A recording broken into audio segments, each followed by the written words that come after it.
toujours la musique anakartis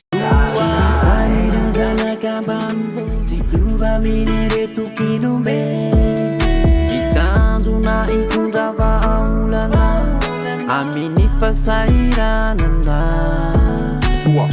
avienao aty eka ahoana zay ramse manekenao anahy ola ramse Tsaradia Akartis Malagasy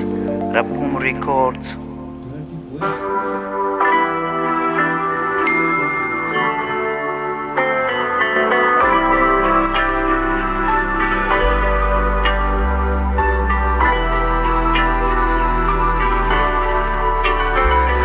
Sartry manaifa Tôkantragno bebe zaninao anonena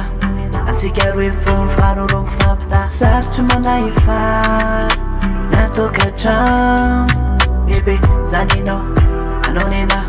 antsika roe fo mifanoroko aenao rima ny telefony sona restoranao katsinare aroviave no malenao niboaka niaraka tamy kopina efa tsy matsiaro tsy matadity fa misy ady miandrenao atotrano hoe arao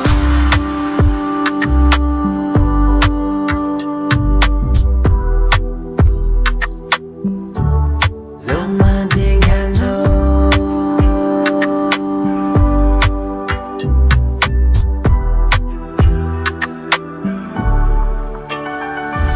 sarotry manaifa Tôkantragno bebe zaninao anonena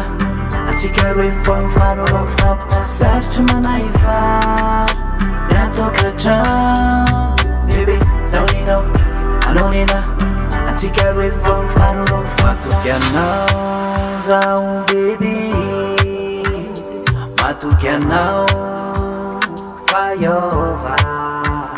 satria anao laisa afidy anao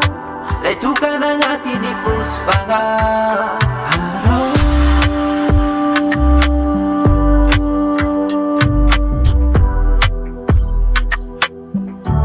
za mandinganao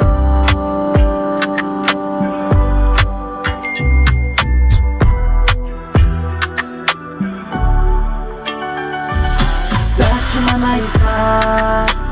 Tôkantragno bebe zaninao anonena antsika roe fo mifanoroko fampita sarotry manaifa Tôkantragno bebe zaninao anonena antsika roe fo mifanoroko fampita sarotry manaifa Tôkantragno bebe zaninao anonena antsika roe fo mifanoroko fampita sarotry manaifa Tôkantragno bebe zaninao anonena antsika roe fo mifanoroko fampita